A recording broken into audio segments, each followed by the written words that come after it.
Thank you. There are two questions. The first one, I think this is done. Okay, there's one question which says,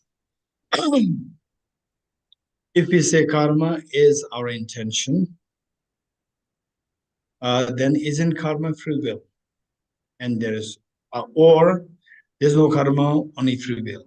So we see that whoever asked this question is Milind online.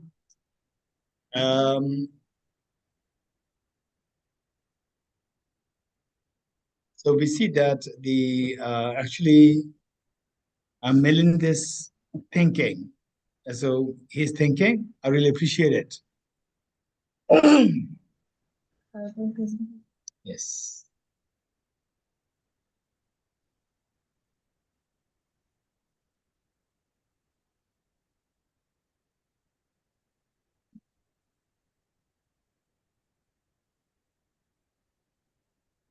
Okay, thank you. So the Milind is in a process of thinking. I can see that. In fact, there's no contradiction between to give the quick answer. There's no contradiction between accepting karma and free will. There's no contradiction, but we have to think. We have to think. I suggest you to think more, because that these classes, there are two things that we need to expect. One is get information. Number two is grow intellectually, grow your intelligence. So if you get a ready-made answer, you will not think. If you don't think, you'll never grow your intelligence. You get information, but you will not get it, that your intelligence will not be sharpened. We require two things. One is that you need to have your intelligence sharpened, plus that you get information. So the information that I'm giving you is that there's no contradiction. But you also need to grow in your intelligence. For that, I told you last time that you have to think seriously. It's not that easy. You have to think seriously. Then there is the end of the question which says, it's a possibility to stop our tears permanently. Can we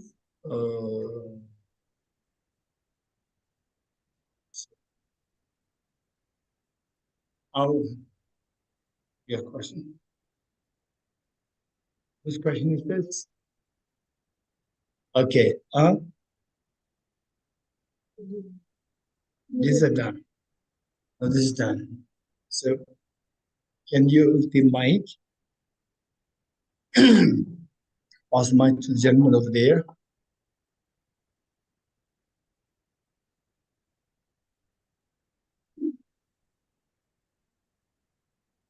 Yes.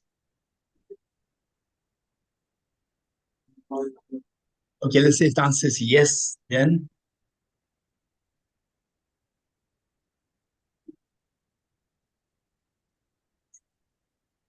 and during the break time you asked the question more beautifully. So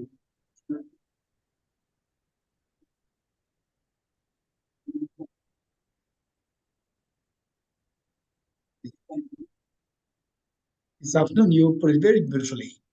It's not this afternoon. This morning break time. So what he said is that if we stop the tears, tears represent your feelings and expressions.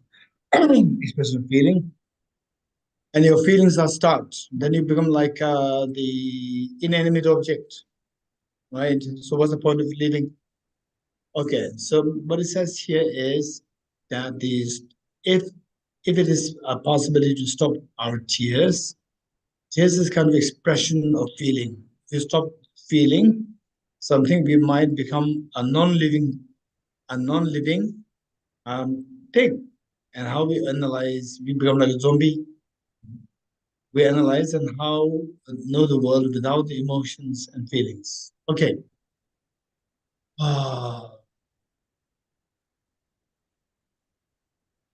This is a good question.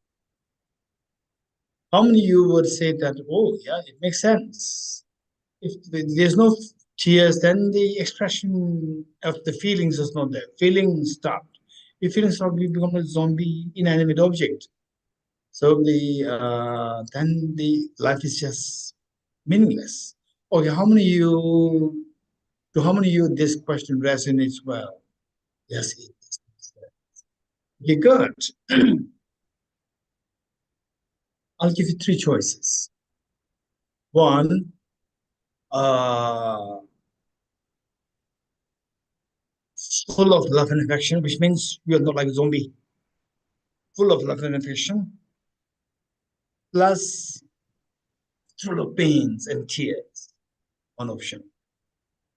Number two, no love and affection, no tears, like a zombie. Number three, full of love and affection, no pain and no tears. If these three choices are given, choose one.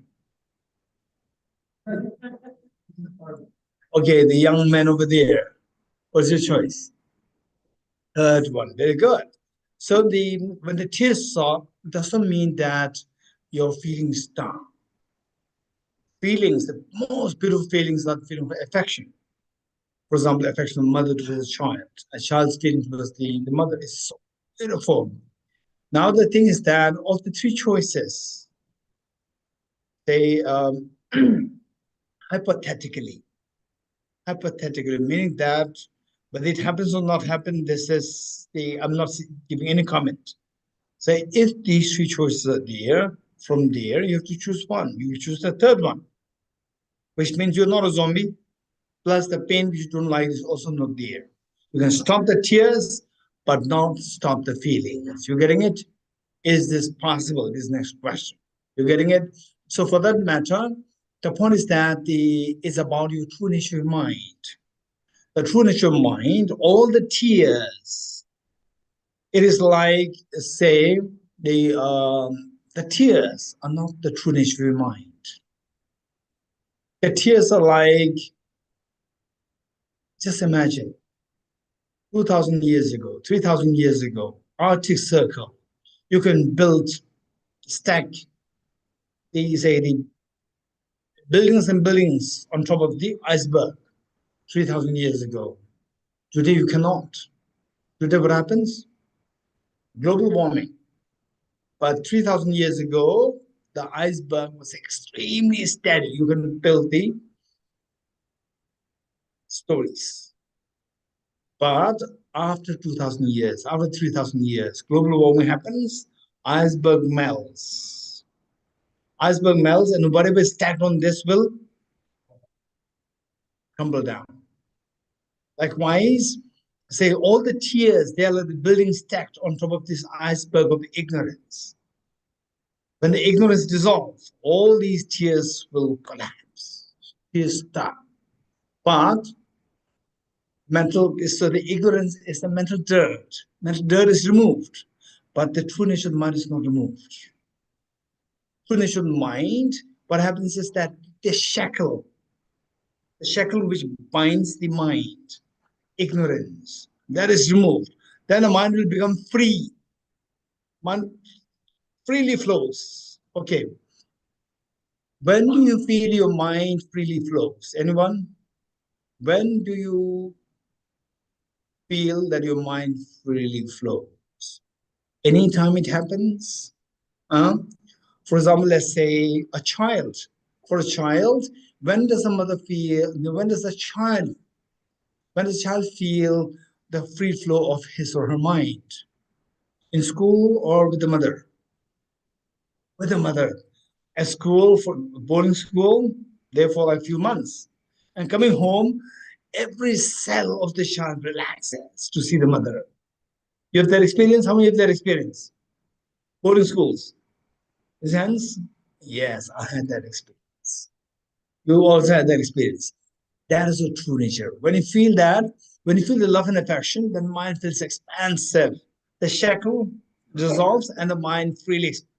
For example, the light covered by the picture. Remove the picture, break the picture, the light freely flows. So you're gonna get that free flow of the light is the metaphor for your mind, free flowing with affection. The mind, when you see the mother, it really flows, right? When it's your husband and wife, not sure. Okay, first few months, yes, it flows. Then afterwards, it starts. But this is not my business, right? But you understand what I'm saying? You're a young one, therefore I'm telling you. Okay, so now you got the answer. Huh? You got the answer or not? Good, I'm glad. Okay, so now all the question that we are done. The next is, so the point is that, okay, now no more question on the free will determinism. Enough. Right? Whole one session gone after this. Okay. Okay. Now the next question, a very serious question. Okay, what is there? Hey, the gentleman, what's your name? Hey, the gentleman, what's your name? Yes, Vivek. Read, what is there? Okay, causal factor for the singularity in Big Bang. I was checking if you can see what is written there. I'm glad that you're seeing that. The causal factor for the singularity in Big Bang. Okay, so we talk about the Big Bang. Say now say what is today the world that we see, the universe, solar system that we see, and the Milky Way galaxy that we see, the global warming that we are seeing. We go back in time. We go back in time, which means that we are tracking the causes. All these phenomena arise from the causes. So we track the causes. Say, 0.3 million years ago, the Homo sapiens came into existence. 1.2 million years ago, the Homo, what is that? No, Homo habilis. Homo habilis to 1.2 million years ago. So go back in time. Then finally, let's say that the 13 billion years ago, no, 4 billion years ago, the unicellular organism came into being. 4.6 billion years ago, the water came into being, and the planet Earth came out of the solar system, and around the same time, solar system came out of the Milky Way galaxy. And the Milky Way galaxy came out of the singularity like 13 billion years ago. Then 15 billion years ago, the singularity exploded, serving as the cause for the visible universe. And if somebody says, even if the physicists, some physicists would say that this is the cause of the whole universe, I would agree. And many of the physicists will not agree. I'm not a physicist. I will not agree because this is only what you're talking about is only the visible universe. So what is non-visible, you cannot really say. Non-visible doesn't mean some abstract reality whose light cannot penetrate us, whose light cannot reach us. So therefore, we cannot talk about those non-visible part of the universe. So at least the visible universe, we see that it's 15 million years. So that was also the same till that point in time, 15 billion years. So that was the cause. Now, what is beyond that? Some physicists would say that there's nothing. That is the starting point of the time and space. And the Stephen Hawking, very famous physicist who passed away around age 70 something, he passed away. What he said is that he just put a question mark. He said that how does this singularity know in the first place why explode it? Because it cannot contain the energy inside.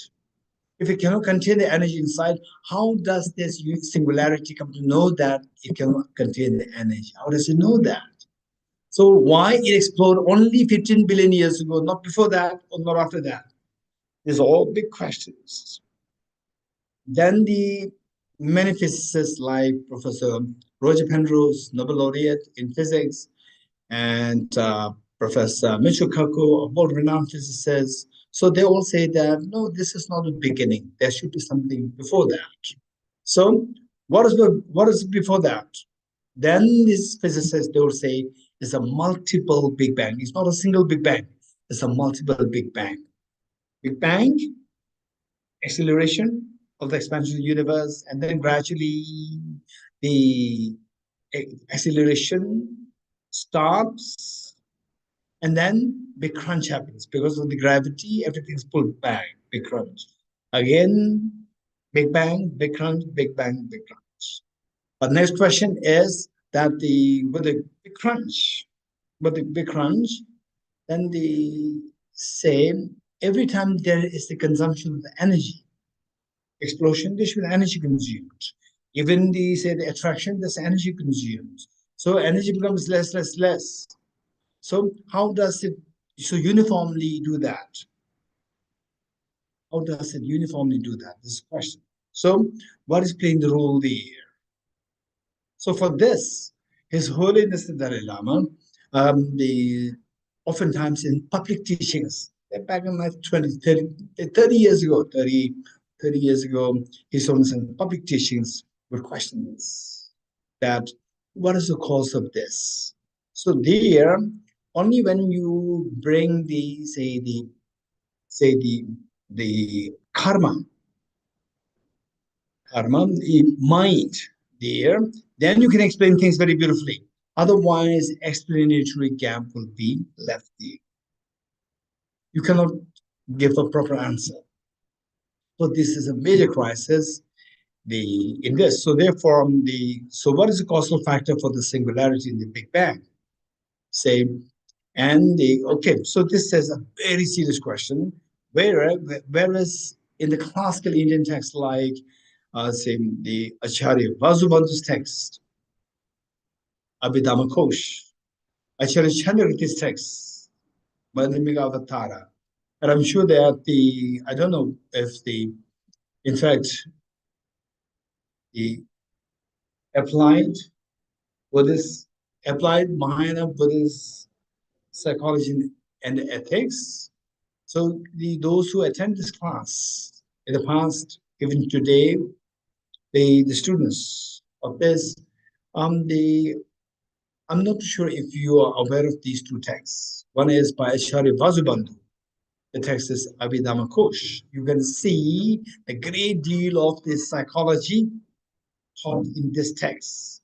The psychology that we are studying now is the source. One major source is Abhidhamma Kosh by Acharya Vasubandhu.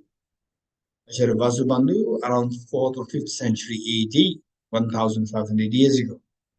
And then the other one is by Acharya Chandrakirti, 7th century AD. The text is Madhyamika Avatara. In fact, I think we did the one course, like a very short crash course on this text organized by WCCL and put once, yeah, I remember that. So these two, so with respect to psychology, the one by Acharya Vasubandhu, this is a great source. And then the other major source is Abhidharma Samuchaya by the elder brother of Acharya Vasubandhu, Arya Sangha. So these two are the major sources of the Buddhist psychology.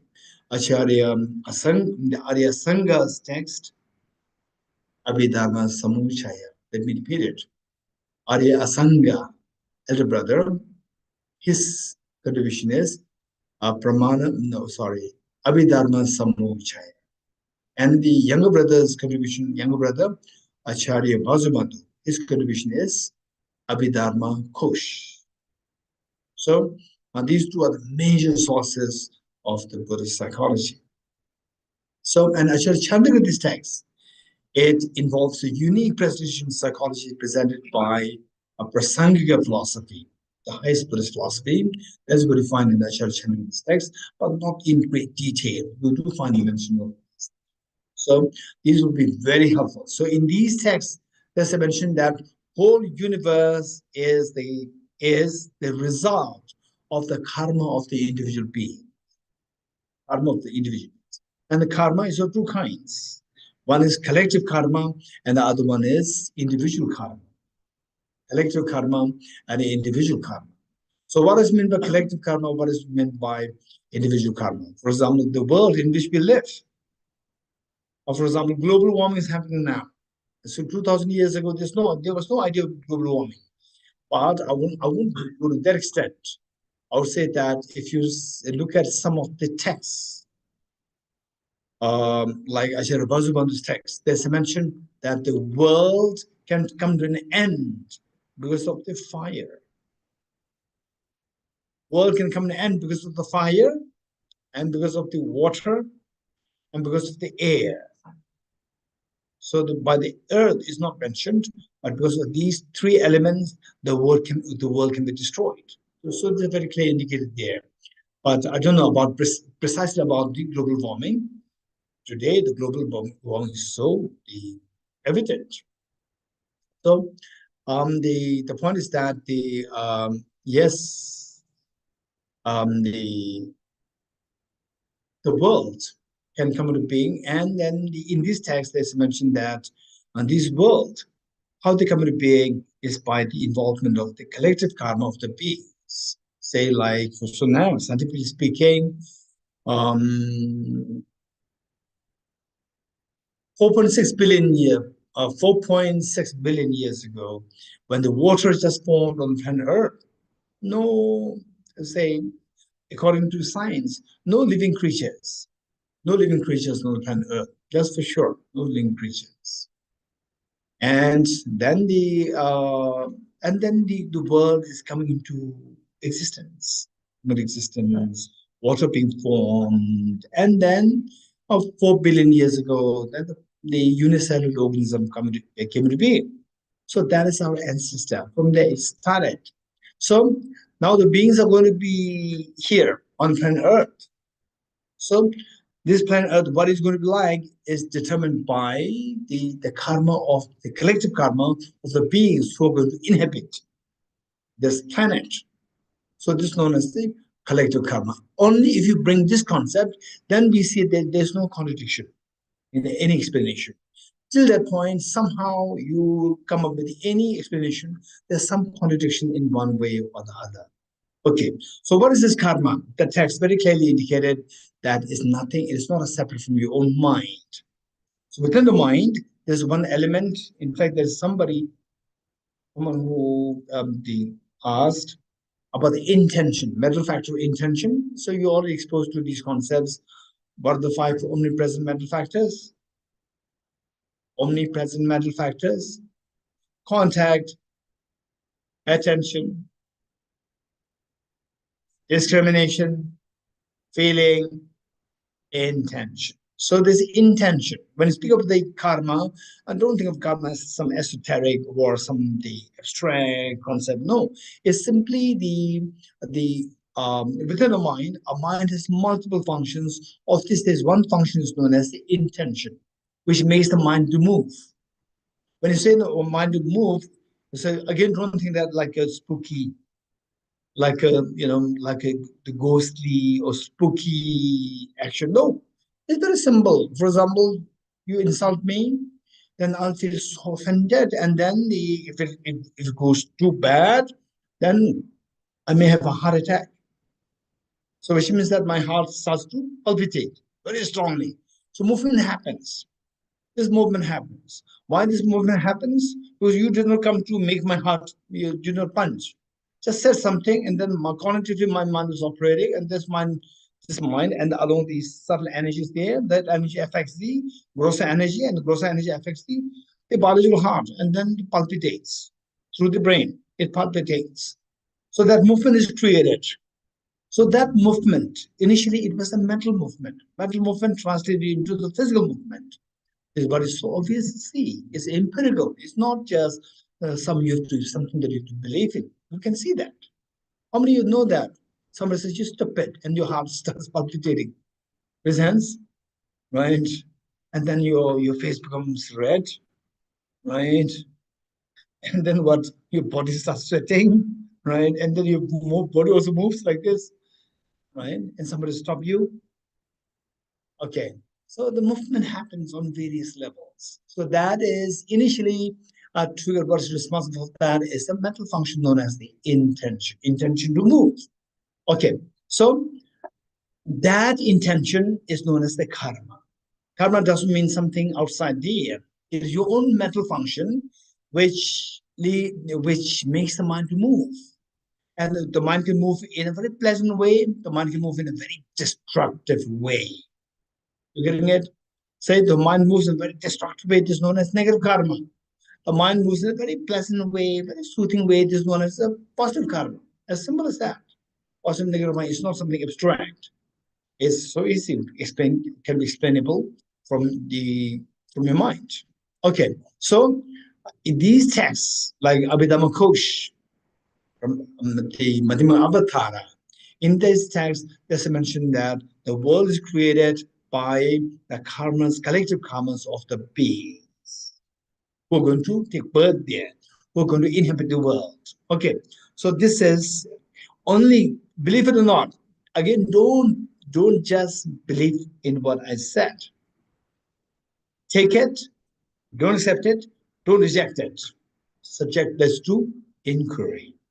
Then when it makes sense, and you can come with any other systems, any other, say, the conceptual thoughts, systems, and the entertain questions from other people, and the make sure that whatever you say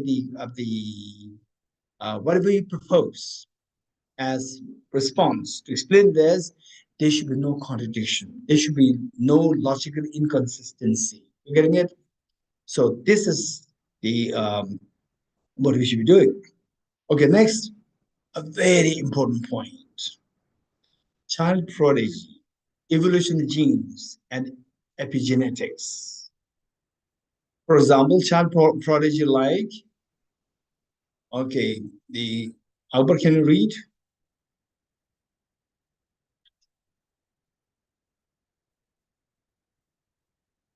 Okay, which means that those that I can read. Thank you. Okay, this is a very serious matter. Again, say how we can see that the mind is different from the brain. Say, the what we do is that okay, what you are is inherited from your parents, from grandparents, from great grandparents, your ancestors. So this is what Charles Darwin's evolutionary would say, which means that who believe in the reductionist approach to physical reductionism. So there you reduce the mental function to the physical activities of the brain, pure physical activities of the brain. And the brain is a material object. Was a material object, what it get is from the parents. Now, if you look at the child prodigy, like Mozart, just believe it or not, look at this. Age 5, he composed some musical notes. At age 5, believe it or not, he's a genius. And if you go back in time to track his ancestors, where did he get this gene? So you go back in time, say 1,000 years ago, 2,000 years ago, his family. You go back in time, gradually even the music concept will become grosser, grosser, grosser. And then you'll reach to 0.3 million years ago. 0.3 million years ago, the Homo sapien came on planet Earth. The Homo sapien first came on planet Earth, no music concept. You're getting it? They even hardly get food. They will go hunting, no music. So where did he get this gene from? You're getting it? If it's purely gene, it's purely genetic. If it's purely genetic, you should get acquired from somewhere. You do not bring it from past life. If it's purely genetic, you cannot explain this phenomenon. Okay, so this is although we talk about the evolution of genes, yes, we say, for example, let's say the football. Say before these two stars, we have the King Pele, King Pele. Now these two stars came. These two stars came. Who are they? You know that. Huh? Ronaldo and Messi, or Messi or Ronaldo. Some say Messi, Ronaldo, some say others say Ronaldo, Messi. That's up to the individual, right? Okay, this is your business. So what I'm saying is that, so with this, you see that there's a constant evolution. For example, like the Pele, and then they keep watching the movement, dribbling, and so forth. And this is how they keep growing, keep growing. Like the Mozart, the genius, the Mozart. Where did you learn from? If you if you go with this, you say again same thing. Only if you bring the concept of the mind, it's not the brain, then you can explain this so beautifully. Without this, you cannot explain it. It's a pure explanatory gap. You cannot explain this phenomenon. It's a reality. So the reality means there should be explanation there. So these are the things that we need to be concentrate on. Then again, this is a very important concept. Entropy in second law of thermodynamics in physics and negentropy. So entropy is okay. It says they say entropy is where the disorderliness, the chaos, keep increasing in time. You're getting this is the say for example, if you mix, say the a set of the blue marbles and the red marbles, blue marbles below, red marbles on the top, you just keep moving like this. Then the disorderliness. Initially, blue in one set, red in one space, separated. Then keep moving like this. In time, it becomes less and less orderly. Disorderliness increases. You're getting it. This is known as the entropy. And the say this is what is said to be the natural law, where the disorderliness increases. But say from 4 billion years, the unicellular organism first came. And now, after 4 billion years, today, the sophistication and orderliness increased instead of the disorderliness increasing. So this is known as negentropy. Negentropy is where the orderliness increases. This is against the law of nature. But the reality is that, yes, the human, for example, say human evolution, old brain and new brain. In the olden times, few million years ago, we only had the old brain. We do not have the new brain. Then Homo sapiens, the new brain came, and then we are known as Homo sapiens. So the orderliness increased, not the disorderliness increased. So what was responsible for that? This is a total, say the Charles Darwin's evolution theory is pure. We have to say the natural selection. It is just randomness. But randomness does not explain. It's not explanation.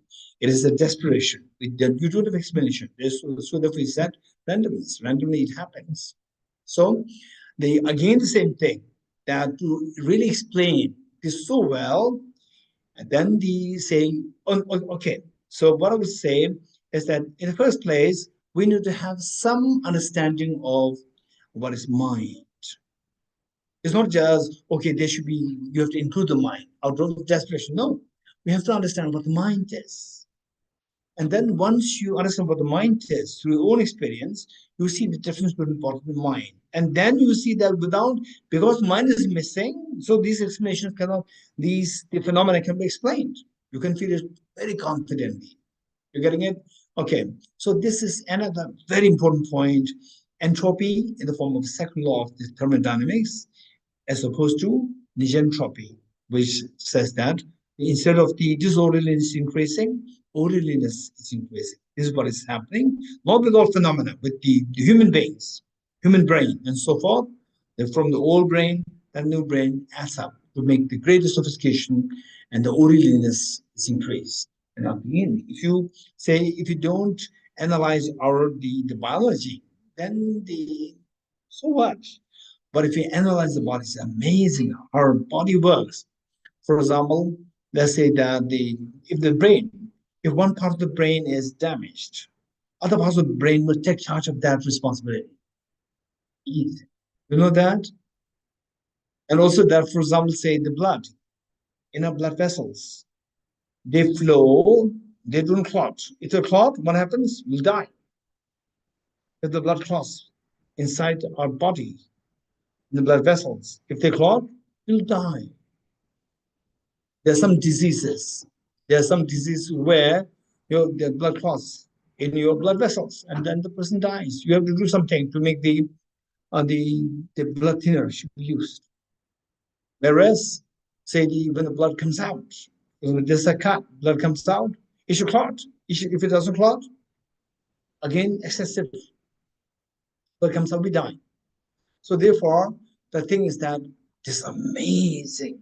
And then say in heat, what the body sweats, so that it cools your body down. It's amazing. And in the winter, in cold, body doesn't sweat to retain the heat. And I also learned that people from Rajasthan, they have to learn how to the excessive evaporation happens. Excessive evaporation also is not good. So they have to retain the water in the body, keep the body hydrated. How to keep it hydrated? What helps to keep the water hydrated? Salt. Salt intake. So the people from Rajasthan, I learned that there the body salt is more. So it'll keep the water in the body. And because of this, when they move to the colder place, then they will have the pimples coming on the body because of excessive salt in the body. So look, the mechanism, amazing. And who's doing all these things? In the first place, there's something there. What is that something? Don't call it any label. There's something there which is operating on this, where the negentropy is in the process, which means that the orderliness is increasing. There's something there. What is that something? What is that something? So you can come up with any idea, making sure that it doesn't contradict with the reasoning. You're getting it? It doesn't contradict with the reasons. It should have a logical consistency here. Okay, so for this again, for this, the one thing that would be very helpful is that, say, when the law of karma is included, then you have to know what the mind is. You have to know what the mind is. And you have to have the real experience of what the mind is, not just believe in mind. You have to know what the mind is. Experientially, you got to know what the mind is. Once you know that, and then you see that how the mind acts, and how the mind and the brain, these two work in collaboration. How the mind and brain work in collaboration. This is extremely. Say till that point, if you don't understand what the mind is, if you don't, although say to some extent vague on a vague level, we understand what the mind is. For example, say, yeah, I'm feeling sad, or say I'm thinking of E equals MC square. I know that, and the neuroscientists cannot see that in me. So that's my mind. But it is like through inference, you can say, yes, there's something there. But we say that when you meditate on this to feel that mind, when you get it, then the confidence level shoots up. For example, let's say that so you're not seeing this, and you just see the table, and I bang. There's one sound. Sound is very different. So why is the same? It's the same table, but it makes different sound. What would you say? There's something there. You're not seeing it, but you say there's something there. There's something there more than the table. What is that something? Only when you come, when you see that this is something, and then you know, right? And it's soft, and you put it, and then I hit it. Oh, there's a posture there, a soft posture there. That is responsible. You can say this very confidently. So the point is that this is all about the empirical reality. You're getting it? So this says the the next thing. Okay, these are interesting things that I've been contemplating on years and years and years over the year. Uh,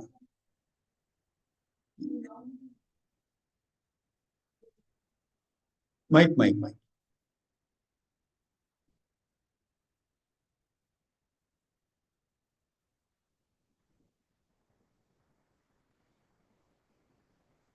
Yes, it works. It works. It works. Yes, yes.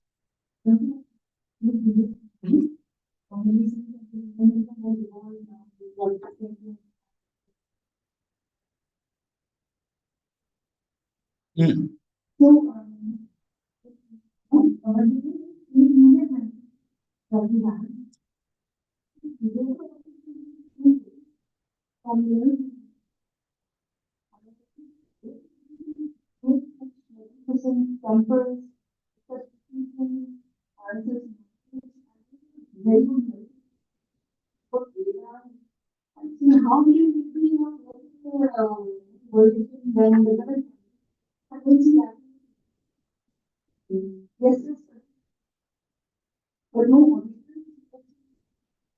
Okay, let me put it like this. Okay, let me put it. Let us not be what's the word? I don't know. Let us not be emotional. No, let us not be emotional. Let us be very realistic.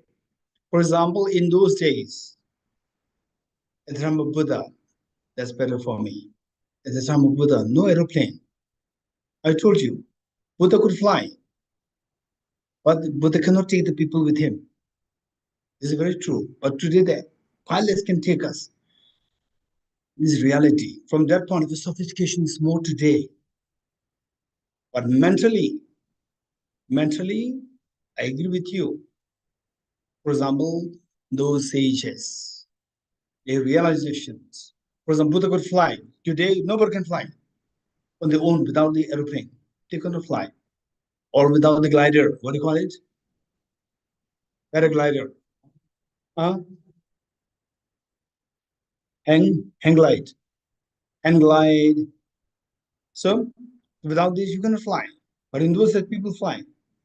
But if you ask me, did they really fly? I'm not too sure. If you ask me, I'll not say no, I'll not say yes. I don't know. But today, people can fly with the aeroplane. This is reality. So buildings, olden buildings and today's buildings, today these are much better. In olden the 100 stories, impossible. Today 100 stories is very easy. These are the realities. We have to accept the realities. Let us not be carried when we discuss something objectively. Let us not be carried away by emotions. When the emotions come, oh no, we should be feeling grateful to the past scriptures, and then done. You cannot see the reality. It's already fixed, so that you cannot see the reality. So the point is that while not being disrespectful to the past ancient wisdom, we should also be very objective in approach. For example, if you become sick, rather than me going to a guru, I'll go to a hospital. Even the gurus go to hospital. I know that. We should be very realistic. We should be very realistic. Let us not be carried away by the emotions. So what I'm saying, particularly in the academic settings, whereas in a temple, I'll not give this talk. In a temple, I'll say that, oh, the past guru, send blessings, amazing, they can fly. If you practice, you can also fly. I'll say this, but here I'll not say this. You're getting it? Let's not mix the two the scenarios. Okay, good. Okay, so now from here and the till 4:30. Okay, okay. 4 to 4:30 is Q&A. So now what I'll do is that now I'll switch to the Acharya Dharmakir, this text, not the text per se, selections of Acharya Dharmakir, this text. It's okay. It is after lunch. Right? You ready for that? Right? Don't fall asleep. You're getting it. Okay. So, what is this page? I need to know. Okay, that's good. I know what it is. Good. Now, what I'll do is I'll go. So, because that we go. Uh,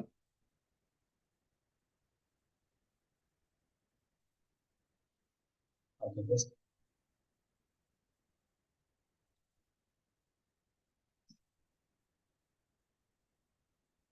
the earlier stages may be very angry towards me.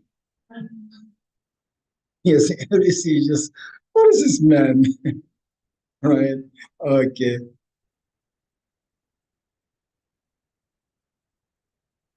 Say it again. Which information?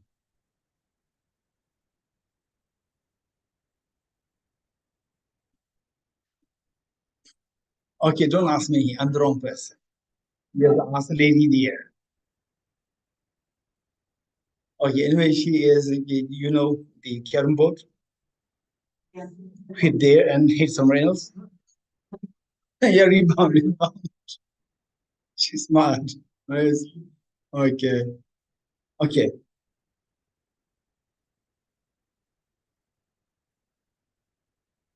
okay. I've some slides which I'm going to show tomorrow, which is going to be just for a light moment after the heavy discussion. Okay. Um, Now this is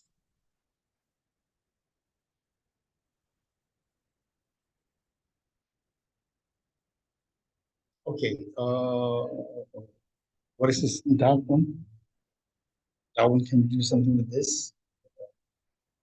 Somewhere. No, no, no, no, no. This. Oh, okay, good, good. Thank you. Sorry, no, good. Good.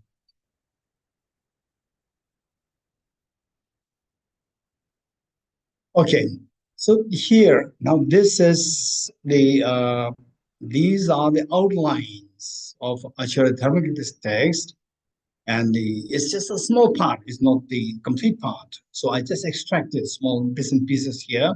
It says rejecting the great compassion cannot be trained over many lives as 6 parts. Okay, so if you remember that this morning we talked about the Buddha's biography. Buddha was initially driven by compassion, compassion, and then left the palace out of compassion to look for a solution for all the problems. Then what the Buddha did, went in search of a teacher. And finally, he met with two teachers, two rishis. You get it? Okay, the two rishis. The first rishi is Acharya Alarakala. Second one is Acharya Udrega. First, he met with first teacher. Then he was trained. He did not say that, oh, you are a great rishi, right? He did not say that. He's very practical. He reached the same level as the teacher, the rishi, great rishi, and he said, please give me more teachings. And his teacher said that there's no more teaching. You already got everything because the teacher and the student, they reach the same level. And the Buddha, Prince Siddhartha, said that I came here to look for the solution to help all the beings. Still, whatever I got now is not enough. So he's not happy because he's a rishi. Doesn't mean that you know everything. So he left. He went to search the second teacher, Acharya Udrega, who attained another higher level. Technically speaking, the first teacher reached the level of what is known as the vacuity of the formless realm. Kamalok, Rupalok, Arupalok. Arupalok, within that there are four realms: infinite, infinite space, infinite consciousness, vacuity, and the peak of existence. Four. And the first teacher reached the third level of the formless realm, Arupalok, the third level. And Prince Siddhartha reached the same level as the teacher, asked for more teachings. As the teacher said, you got everything. Now you're enlightened. But he knew that he's not enlightened. He said that I got the samadhis, meditate concentration. I can fly all these powers, but this is not enough to benefit the beings. I still do not get the answer. So he left and sought the help of the second teacher, Acharya Udrega. And Acharya Udrega, he reached the formless last level, known as the peak of existence, samadhi of the peak of existence of the Arupalok. And again, Prince Siddhartha reached the same level as the second teacher also. Again, asked for more teaching. Second teacher said that you got everything. You attained everything. You are enlightened. He said, no, I'm not enlightened. I'm not enlightened. I still don't get the answer or solution to solve the problems of the whole world. I didn't get an answer. So he left. Then he set for 6 years of austere practice. And finally, he sought his wisdom. Thus far, these two teachers, they were emphasizing on the samadhi, not the wisdom. And now, Prince Siddhartha found the wisdom on top of the samadhi. So the wisdom counteracts the ignorance. And what binds the beings in samsara is the ignorance. So the solution lies in the wisdom. You're getting it? So the wisdom was what the first two teachers failed to give Prince Siddhartha. Okay, so with this in mind, what we said is the biography, what we said is that the 4 points are there. The first, the Buddha was motivated by compassion, enthused by okay. It was the one who is transformed into the reliable guide. The one who is transformed into the the one who is transformed into the reliable guide. Meaning, motivated by altruism to benefit all sentient beings. Number one is the altruism or compassion. Then the teacher, number two. Sugata, number three. The protector, number four. To you, the Gautama Buddha, I make prostrations. So on these four bases, based on these four premises, the Acharya Dignaga, he praised the Buddha for being the ultimate guide to lead all the beings to the state of freedom from all tears and fears of samsara. So here the first one is compassion. Now, for the compassion, it's not just the ordinary compassion that we have. We discussed yesterday, compassion has various levels. You remember that? Some compassion can be very intense, but not profound. Some compassion can be very profound. For example, like say, when you see someone who's acutely hungry, you cry out of sadness, empathize, you cry, and then you just do everything.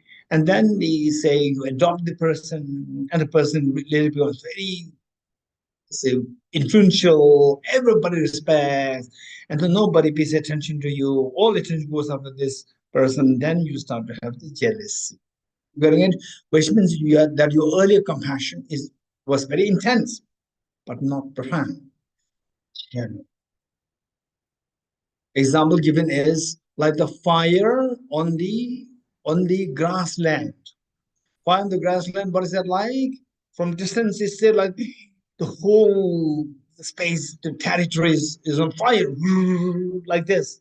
When you go there, there's no fire left. It's the surface grass is burned. That's it. Nothing. It's very shallow fire. There's no depth there. So this is known as intense compassion, but not profound compassion.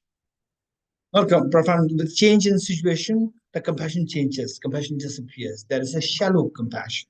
So the compassion that is directed is a very profound compassion. For to reach that level, we require not only it's not sufficient one life. It requires several lives to practice. Several lives to practice. Okay, now look, do you see where we are going, which direction we're going? So what did I say? To practice is known as the great compassion, not just a shallow compassion. Great compassion, it requires several lifetimes to reach that. Several lifetimes, meaning rebirth should be there. You're getting it? So for that, how do you know there's rebirth? This is a question. So for that, they said rejecting the great compassion cannot be trained over many lifetimes. The oppositions, Charvakas, will say that compassion, great compassion, not possible because it requires several lifetimes to practice, and there's no several lifetimes. It's only one life, no rebirth. Okay, so to reject this, Acharya Dharmakirti came up with these six points, delineating the reasons for the existence of former and the later lives. Then the rebirth concept comes into being, establishing that with pure reason, no stories, no folk tales, delineating the reasons for the existence of former and later lives. And cross-reference, why I'm still keeping these cross-reference numbers is to tell you that there is a text there. There's a text. And anybody who's interested, I'll be happy to share the whole text. Whole text meaning the text, it has a total 4 chapters. And what we are doing is from chapter 2. Chapter 2 has 283 verses. That's it. Yet it's so condensed. It's so condensed. So if you want it, it is my own translation, and I'll be happy to give it. And you can download for free. You can contact Elaine Lam or the Neeraj Lam and the Sharmilaji, and we have Chaudhary here. You just contact them, and I'll be happy to provide this for you. You can just and what made you translate this? What made me translate this text is because that is very interesting. There's one PhD student, and whose topic was they say the brain-mind relationship, and she requested that I teach this text, and I said that bring the English translation because that she's going to write thesis in English. Bring the English translation of the text, and I will teach you. And she could not bring it. And she was insisting. And finally, it was me. Usually, every year, I go for my 20 days of my personal retreat. And during those days, 20 days, I thought of translating this because it's just 283 verses, not a huge text. So I took the initiative to translate this just for this, the PhD student. And then this is how finally it culminated into this text, which now we teach this in many places. Okay, so this is how it came into being. And so it says, number 2, rejecting the reasons which support that the last moment of mind does not connect to the sequential akin mind of the next life. And number 3, individual rejecting 3 modes of dependence. Okay, I'm not going to read all these things, just to tell you that this is so well established. The outlines are there, and is quite self-explanatory with the help of the outlines. And with the cross-reference numbers given there for your easy reference to go to and fro among the different verses. Okay. Now, instead of me going through all these of course, even these is not like all the verses are there. I extracted on a few verses which are very important. And so to understand what Acharya Dharmakirti is teaching us, the first thing is that what the opponents are saying, and all these are coming from these come from his text, his own text, where he brought the point of view of the opponents, Charvakas, who said there's no rebirth, like today's the majority of the neuroscientists. There's no rebirth, it's just your brain. When the brain dies, finish, then your mind disappears. So the blue one, it says, if you assert, since the mind is dependent on the body, like what this young boy said this morning, the mind is dependent on the body, like what what Professor Eric Kandel, he said that the hypothesis of today's neuroscience, there's no mind, only the brain. Second one, there's the mind, but it's the emergent property of the brain. When the brain dies, the mind disappears. So he says that Since the mind is dependent on the body, attaining omniscience meaning where your mind becomes perfectly, say, perfect, through familiarization, through constant practice in compassion is not feasible. Because to practice compassion, to reach a very high level of compassion, you require the practice to be done for like minimum few lifetimes. And there's no few lifetimes, only one lifetime. So Acharya Dharmakirti is saying that this is not so. What you said is not true because the body as dependee and the mind as dependent is rejected, meaning that the body as the main dependee upon which the mind depends, that can be rejected. In other words, the body and the mind, these two are mutually dependent. Mutually dependent is not that the body takes over the mind. When the body dies, the mind disappears. This is not the case. This is his statement. Now, the reasons will be given later. Okay. Now, what reasons he gave, the basic premise, and the further reasons will be given below.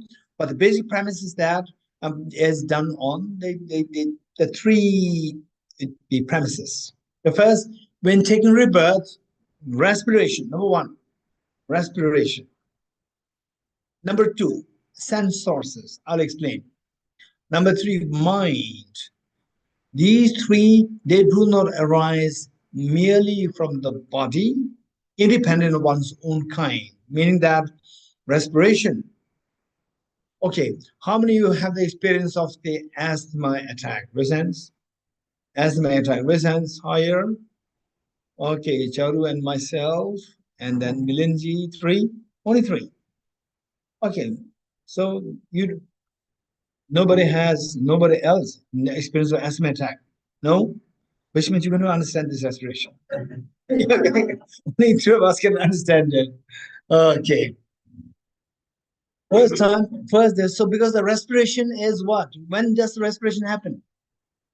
When does the respiration happen? All the time. You're getting it? So without you don't think. It happens automatically. You're getting it? Okay. But in reality, it is not automatic. Because for you, you don't have this illness. You don't have asthma disease.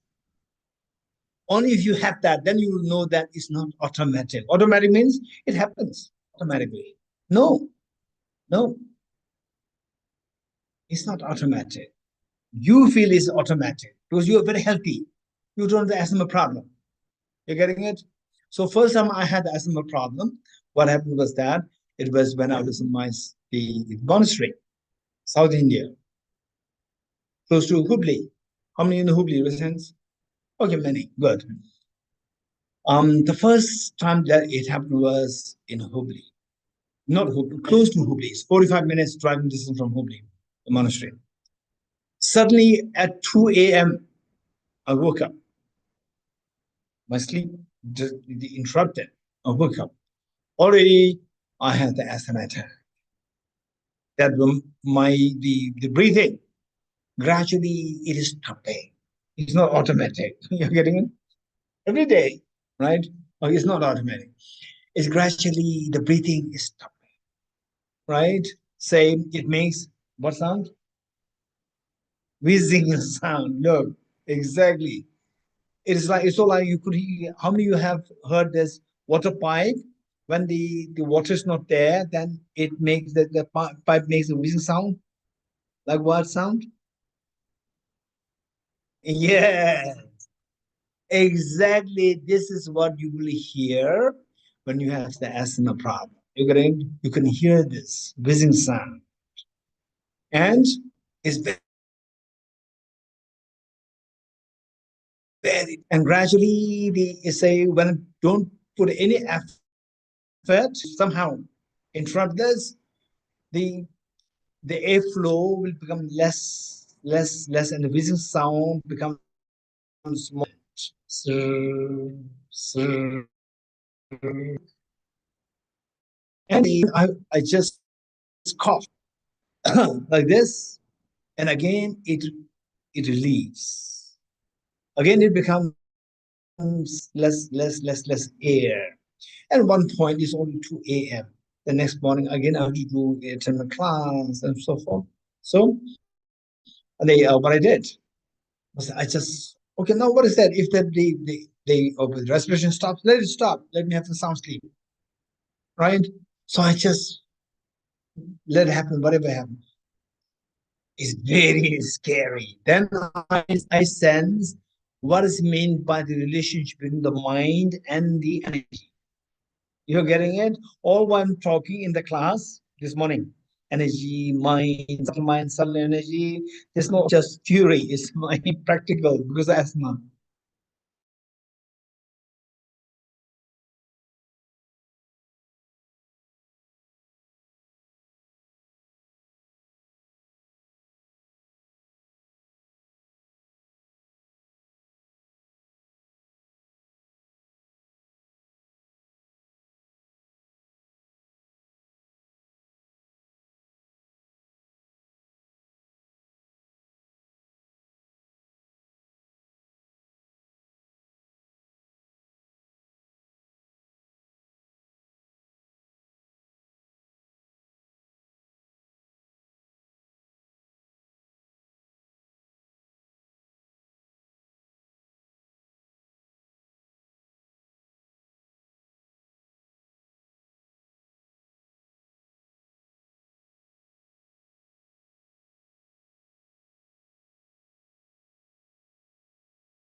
Okay, thank you. Thank you. So what I'm saying is that the respiration, then I realized that what the text says.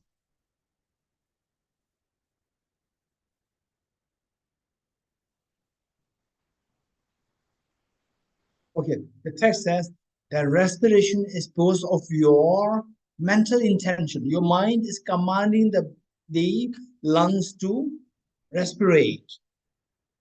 You have no idea of that because you don't have the experience.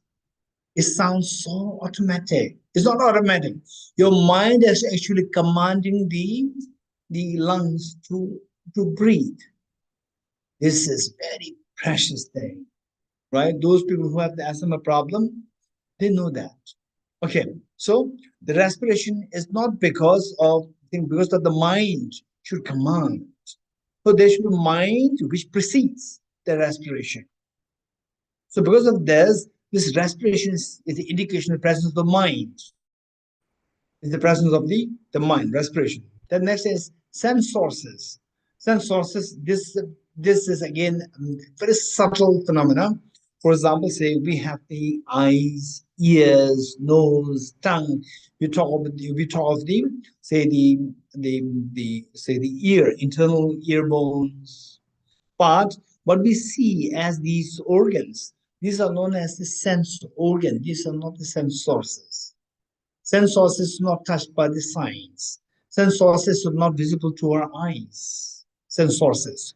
Sense sources are very subtle physical body, a presence of which makes us have access to the external world of sound, sight, smell, taste, touch. So these are the sensors. These sensors are not nothing to do with the physical body. This physical body, for example, the ear bones that we have and the taste buds that we have. These are all the what we identify as taste buds, the ear bones, and so forth. These are the physical the material which we can see. These are sense organs. These are not the sense powers. So sense organs are like the, for example, like this. Okay, yeah, like this container, and inside there is the charge. Okay, so what do you call it? Buttermilk, charge or buttermilk. So I'll not drink this glass. I'll drink what is inside. But the external container is required for to hold the inside content. So the eyeballs that we have, the ear bones that we have, the taste buds, the tongue, the taste buds that we have. These are all the sense organs, they're not the sense powers. So sense organs are the container, and sense powers are like the content. And the content we don't see. You're getting it? This is not visible. Okay, this says the one thing that we need to get. And this is not, say, for example, the sense organs we inherit from our parents. But the sense power you inherit from only from your past life, not from the parents. Sense organ, sense sources. For the time being, I'll not discuss on this. This requires a deeper analysis, discussions, and it should not be after lunch. You're getting it? Yeah.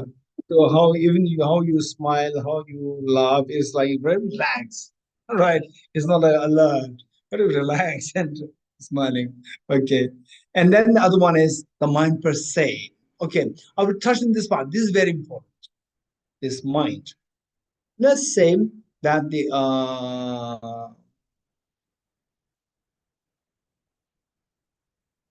okay, say the mind. We see that there are two kinds: sensory minds and the mental consciousness. When I say mental consciousness, sensory consciousness, it's all what? Empirical mind. You're getting it empirical. Empirical means something which you and I can experience, ordinary people can experience. I'm not talking about anything in Buddhist philosophy, in the Hindu philosophy, and I'm sure in other traditions also, Jainism, of course, and the Islam, and in the Christianity, of course, they have their own versions of very esoteric concepts of the higher levels of the things. In Buddhism also, I'm not going to touch these things. I'll only touch the empirical and the reality of the what we can feel, what you can feel, what I can feel. So that is the domain which we are touching. On that level, let's say that the mind that we are talking about is of two kinds. One is the sensory consciousness, and the other one is the mental consciousness. So, what is sensory consciousness? What is mental? This distinction is very important. Okay, dream, let's say, dream. Dream, what do you think? Is sensory or is mental consciousness? It's purely mental. You're getting it. Dream is purely mental. But some of you may have some your personal experience where dream, even in dream, there are some sensory consciousness happening, right? I know some of you have the experience. Anyone you want to share your experience? Where even in the dream, you do have some sense consciousness active. Years over the year. Okay. Is that sense consciousness? Is that sense consciousness? Okay, but physically something's happening. You're kicking your right, your daughter. No. Okay, mother. Right, kicking your mother. Okay. Yes. Hmm. When I woke up, I could like the face and like my feet in the snow and my like the taste of my nose. That is not in dream. That's outside the dream. Now, this is my question. Like this is like you remember. No, no, that is not sensory. That is still mental, but very vivid mental. This we have to make the distinction. So you're getting it over there. Okay, this is a good question. Thank you. This is I like the most. You're getting it? I like the most because say, what does mean by sensory consciousness? What is mental consciousness? First, tell me. You're getting it? Then we'll go ahead. Okay, this is a good point. Thank you. So I would say you are the best student. Yes. Okay. So what is sensory consciousness? Let's say that is there a sound? Was there a sound? Yes. How do you know that? Are you hallucinating? I'm not hallucinating. You're getting it? Okay. Now, do you hear the same sound? No, you don't hear the same sound. So, for you to get this, say there is some, I won't use the word agent. Let's say there is the awareness. There's a sound. There's awareness there. There's awareness there. This awareness is it for this awareness to come, you require the stimulus, immediate stimulus.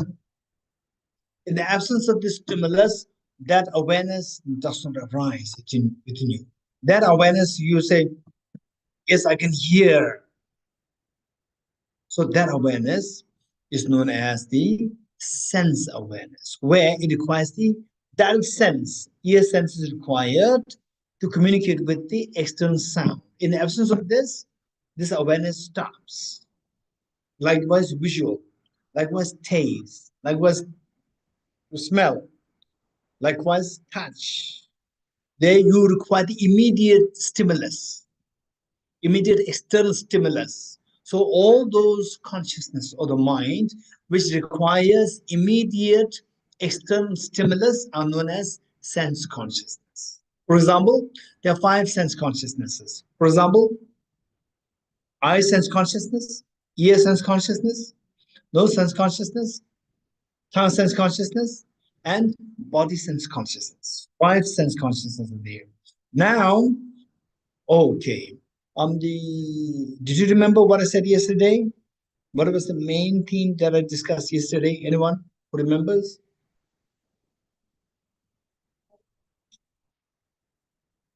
Clarity in knowing. Okay. Remember, he said,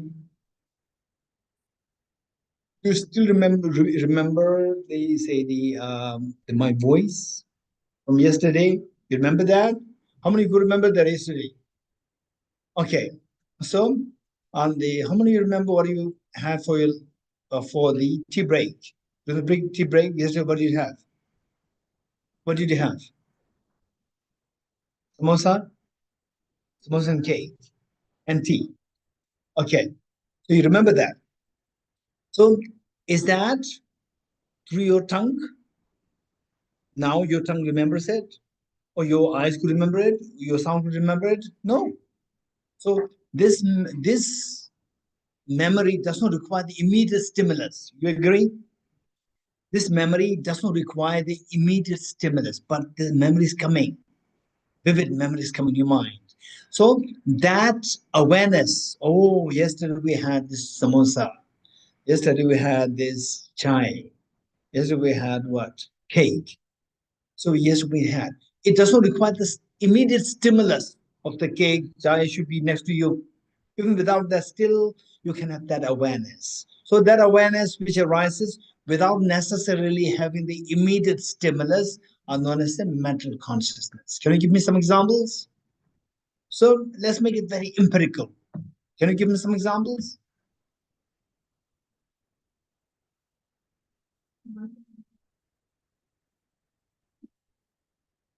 So say you remember that, oh, I was dreaming. That is purely mental consciousness. You're getting it? Now the dream will stop. Still she remembers. That is the pure mental consciousness.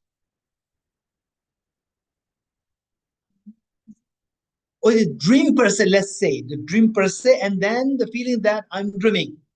There too, right? Dream per se is mental or sensory? Mental, very good.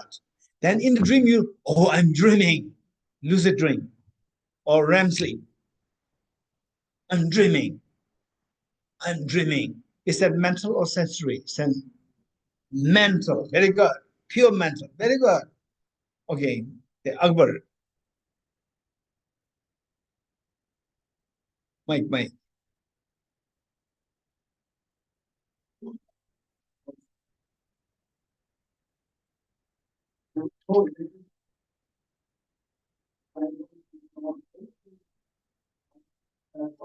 And then,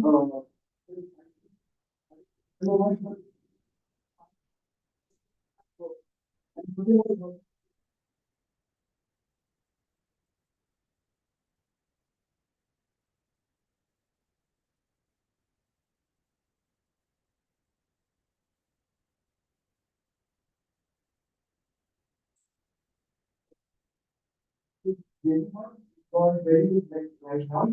Don't remember what people language. That be connected with me. Okay, within the dream, you're sensing things are so real and looking for the switch, which actually works where the lights can come out and where you cannot find it. And it's so real. right? So that experience, is that mental or sensory? Purely mental. Very good. Later with the Vidya. Priyanka. Yes, Priyanka. Nostalgia. Nostalgia is what with future or what? Past. Okay. Nostalgia, think about the past and ruminating over the future. Anticipating the future. Okay. Anticipating of the future and nostalgia of the past. These are mental or sensory? Pure mental. Thank you. Okay, now you're getting it. Yes, the girl here. So, talked about dream and having a sensitive experience to the dream. Sometimes that happens, for example, there is a knock outside that is translated. Mike, everybody should hear what you say. Yes.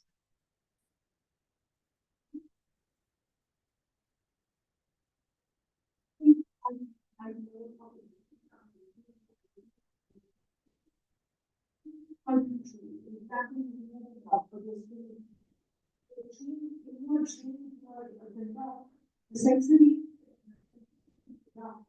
translated becomes What's your name? How many agree with Vineja?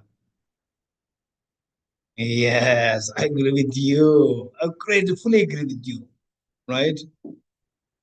101 out of 100. You know why? I have very strange stories to share. Shall I share? No share. We have no time. Only 2 minutes now. Okay, so one story. Okay, story A or B. I have two stories. A or B. Not A and B. A or B. Huh? Not both. A or B. A. Okay. So A.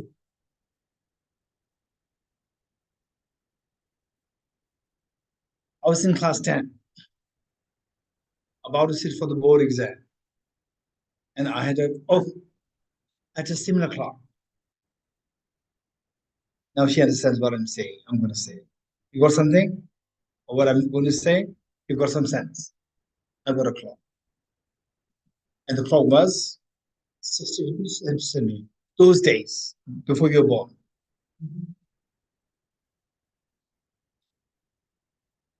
Then then I went to bed with the alarm set. I went to bed and I had a dream.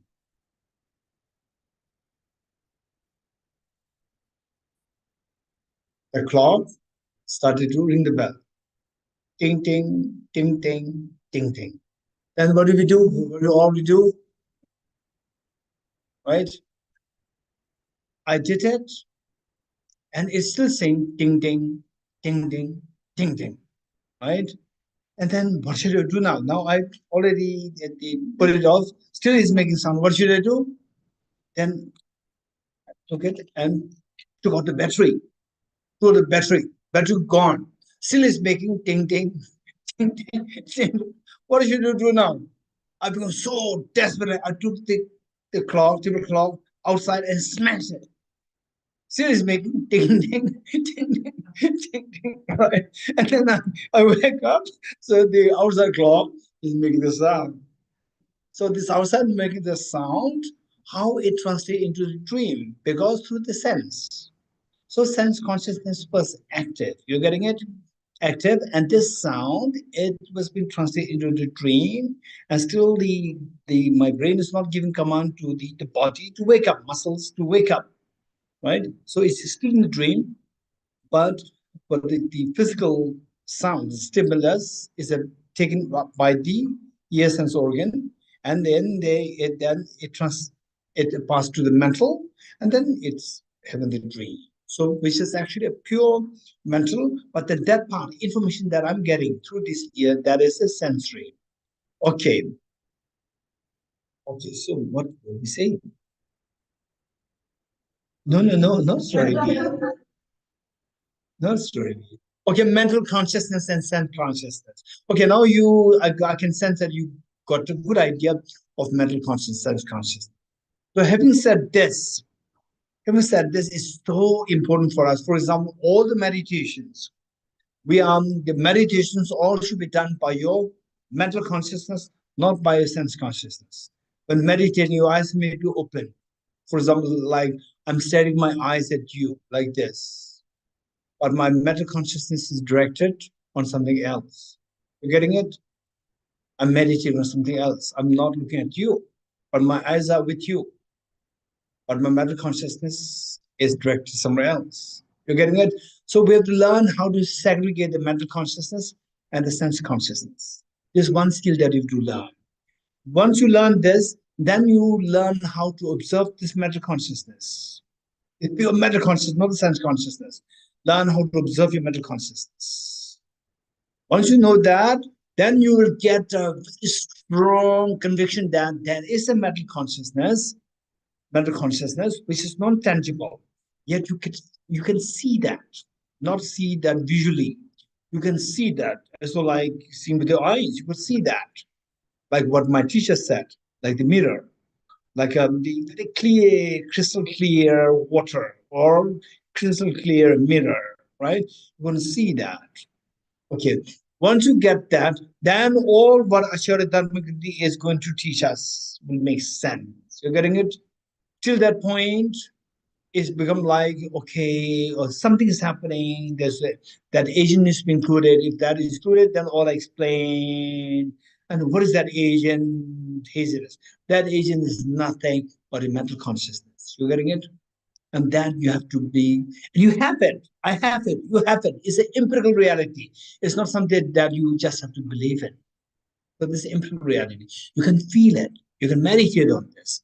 And the more you meditate on this, of course, if you start meditating on this, you must make sure that you are supervised with a good teacher. Otherwise, it can go haywire. You getting it? This requires a good training. Good training. Okay, Kavitaji, question?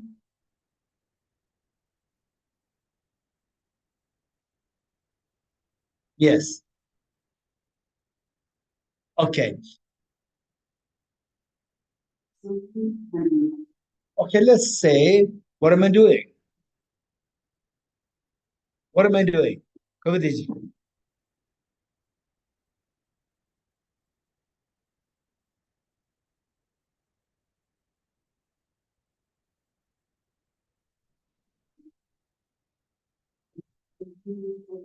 What am I doing? I'm observing you. I'm observing you. You're getting it? Likewise, I can observe my own mind, mental consciousness. I can observe my mental consciousness. Getting it? You know what the word observe is, right? So the object, you change the object. I observe Kavitaji, I observe my mental consciousness. Change the object. Finish.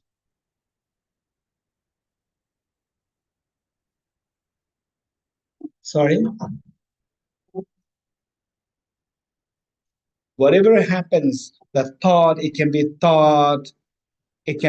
nostalgia, it can be expectation in the future, anticipation, anything. Just whatever comes, just keep observing it. Good.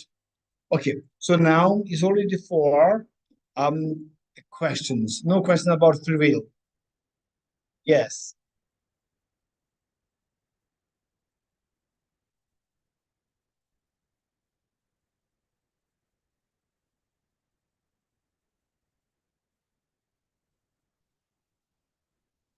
Jaruji, go back to me.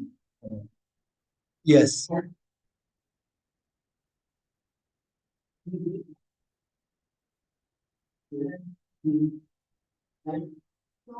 there are concerns. What that ignorance, like ignorance, we don't know that it's not real. And it's real. And something more.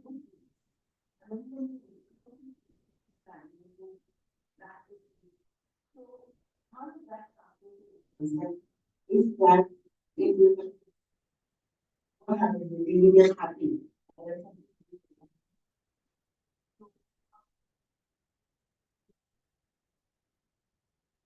Okay, your name?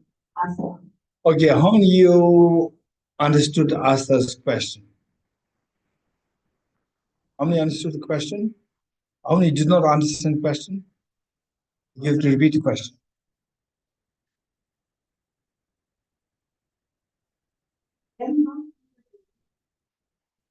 You go back and I'm having the new life also. On the other things. So how will tell us something we should do? Is that what you the good bad? Also, Why? so then is it like should we get attached? Should we and then in reality when we are happy? Keep on failing. What's the problem? You're happy. Huh?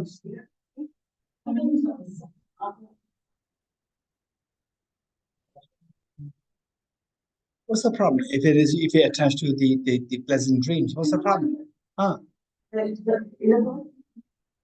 Yes.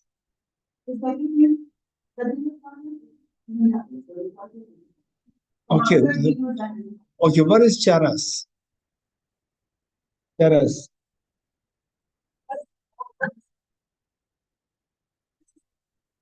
Huh? It's a weed, right?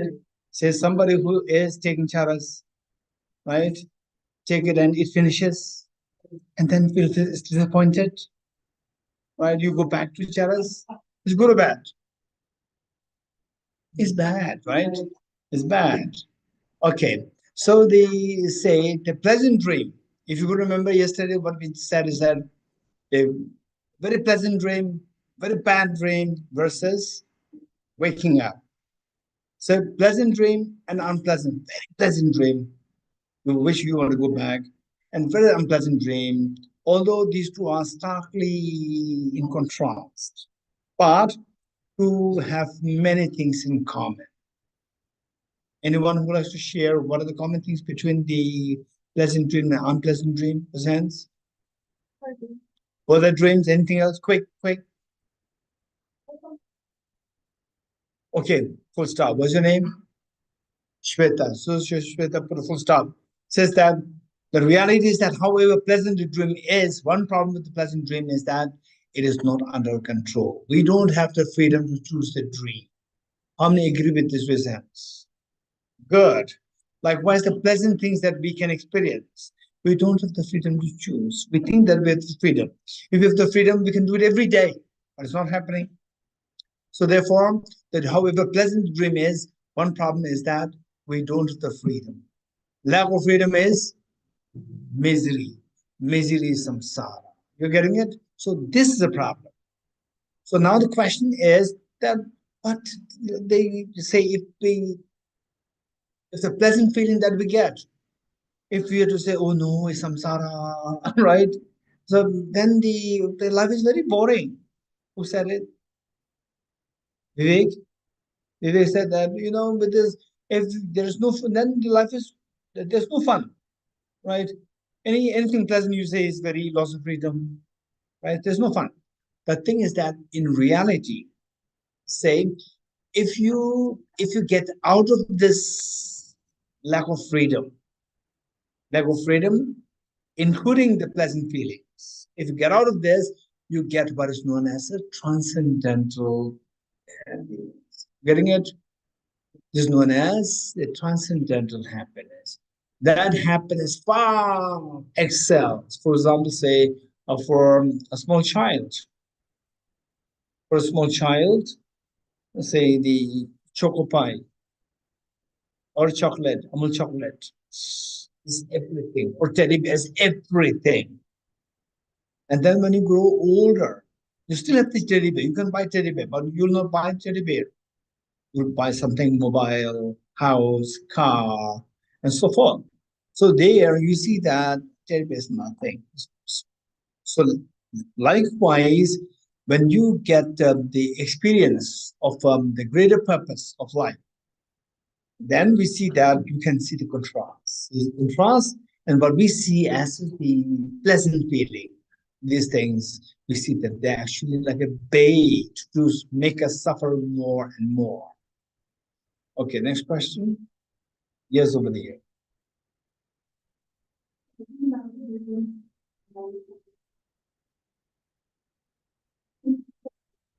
Yes.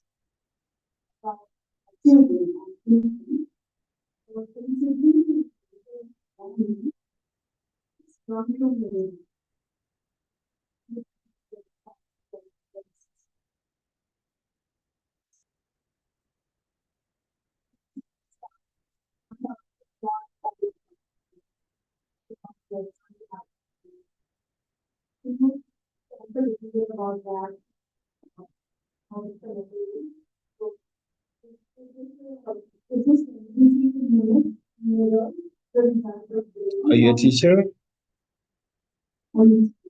Uh,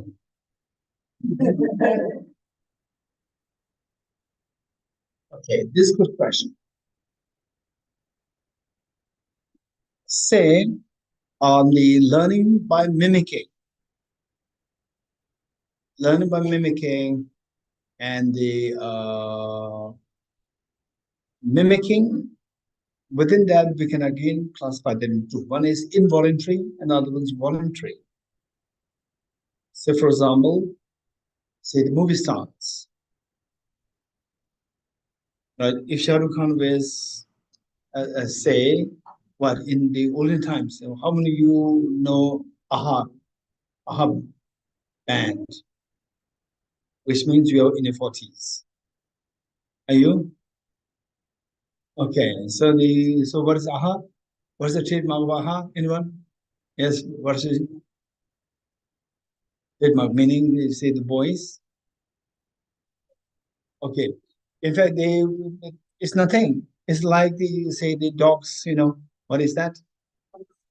Like a dog's collar, make it finer and put it around their wrist.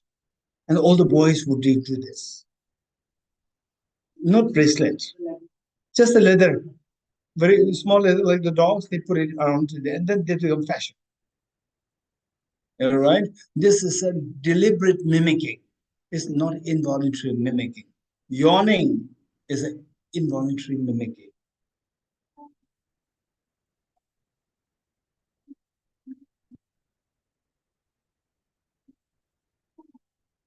Okay, I would say that this actually come as a part of our discussion.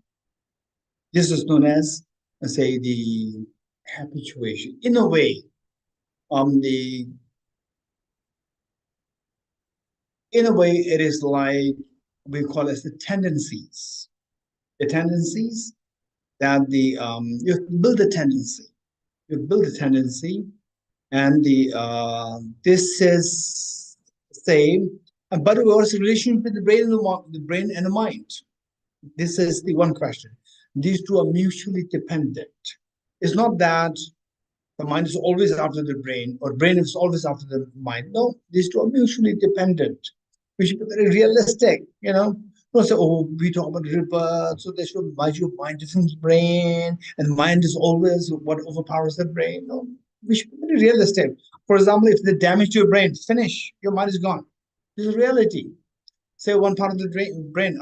I remember having met with one gentleman in Dharamsala, and then he was so decent, and he told me that he was once a CEO of a company, and so now he resigned from that for the reason that he met with an accident. With the accident, part of his brain damaged, and he lost his English. But he did not lose his other language. English gone. His English is gone. You're getting it? So therefore, so he had to resign from this post, and he had to learn again from ABC. So the point is that the brain, this is obvious the reality. So if some damage happens to your brain, then your memory gone. In some cases, memory gone. So therefore, the point is that the brain and mind is very closely related. And where your mind is damaged, again the damage happens to the brain. For example, somebody is extremely sad over the loss of the near and dear ones. The mind is affected. With this, it can damage the brain very badly. It can damage your whole health. Your whole health will go down so fast. No matter how much good food that you give, no matter what medical facilities you give, the body will continue to go down. So the body can affect the mind can affect the brain. Brain can affect the mind can affect the brain. There's a mutuality of dependence between the two. This is one thing. Now, say, with respect to the mimicking, learning through mimicking, it requires the skill to mimic. It requires a skill. That skill you have to have learned. That skill you have to learn. But that skill, actually, you inherit. You have to learn from somewhere. For example, it's not purely brain. Why it's not purely brain? As I said earlier, brain or the genes. Mozart, he did not inherit this gene, the gene of the being a genius, a prodigy, from the parents. Parents, they were not prodigies. And you go back. You see, very easy. You go back 0.3 million years. You go back. No need to go beyond 0.3 million years. Then they're all like Neanderthal, what is that? Homo habilis. They have no sense of music. So just go back to 0.3 million years. Till that point, you will never see that somebody as a genius as the Mozart in his family tree. You will find that. So where did you learn this before? Without learning, you cannot have that skill. So where did you learn from? So it's not, but he requires his brain as a tool. You getting it? As a tool, he requires this to display the skill. So, for example, say we all speak English. We all speak English. We learned it. We learned it. Not that we got the brain of your parents, and then you take birth and then you start speaking English. No, we learned it. But today there's a brain damage. Your voice will go away. Even your language power will go away. So brain is required as the medium through which the mind can act. That's required. Okay, good. Next question. Over there. Yes.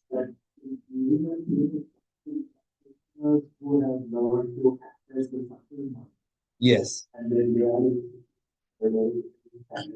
Yes. How does it play out that you have more video processing with a lot of time, but we have already practiced mind, only that we have there. Okay.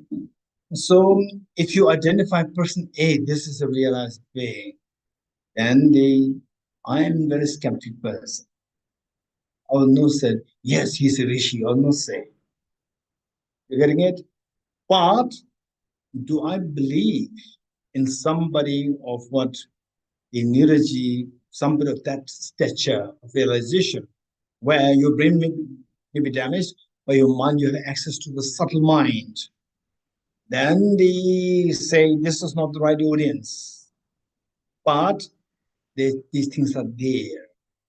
And the amazing phenomena are there. Amazing phenomena. For example, like say, do you agree with me that for you to smell that somebody is cooking basmati rice or what is that? Sabudana, right? Sabudana ball, what do you call it? Sabudana wara.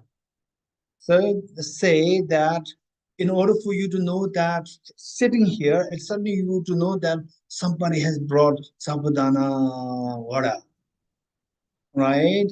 So that smell should reach your nose, yes? If it doesn't reach your nose, you will not get any clue that there's a sabudana water, right? But if you train your mind and make it very subtle, you train yourself to activate the subtle mind. You don't require that smell to come to your nose. Your nose consciousness can go there through this subtle energy. Go there and know that, oh, there's somebody who's bringing sabudana vara. You're getting it? And your say the without say the same, and in fact there was these incidents. Say the sound, ear. You can hear the sound which was actually even happening in some other world systems. Not that the sounds are coming here, but you can move the subtle energy which is responsible for hearing the sound, then you can send it here. Subtle energy. It doesn't require the gross medium of the gross body that we have, the brain that we have, not necessary. So these are very sophisticated topics. Usually I don't touch on these areas. Next question. Okay, Akbar.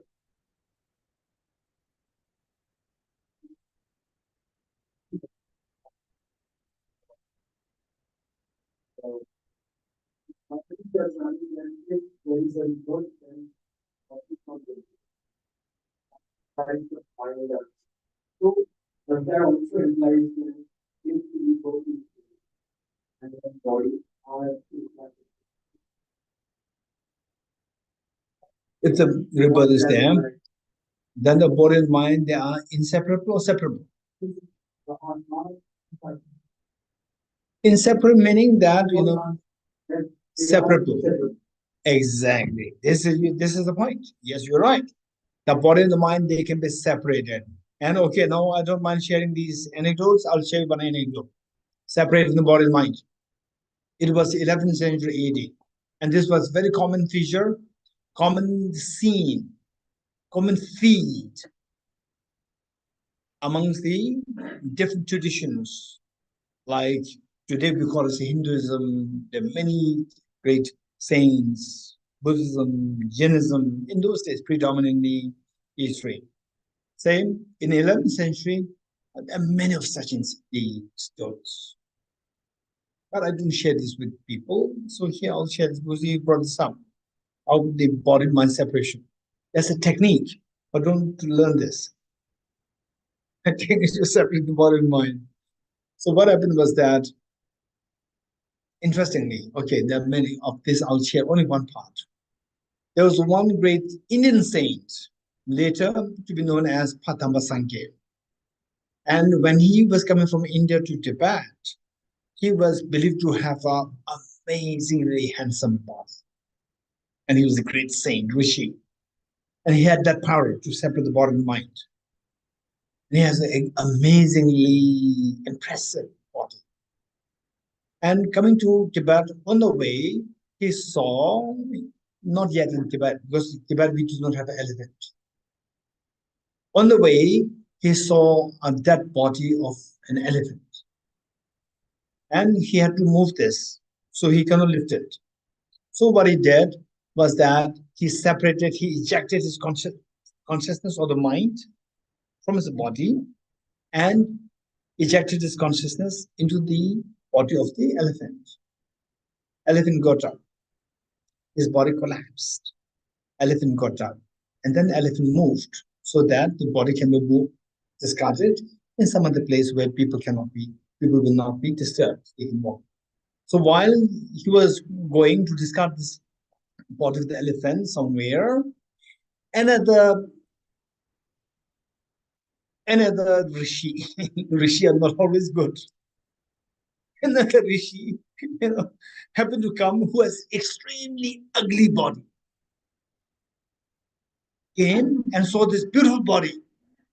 Wow, it's amazing. So what he did, he quickly ejected the mind, entered into the body of this handsome body, and then left the ugly body. Then the poor rishi, the first one, Padma Sangye, so he discarded the elephant's body and he is now looking for his body. He couldn't find his body. He found a very ugly body. You're getting it? No choice other than to get into the ugly body. So he said that when he came to Tibet, he had an extremely ugly body. This is the story. Okay. Now 2 minutes more. Yes.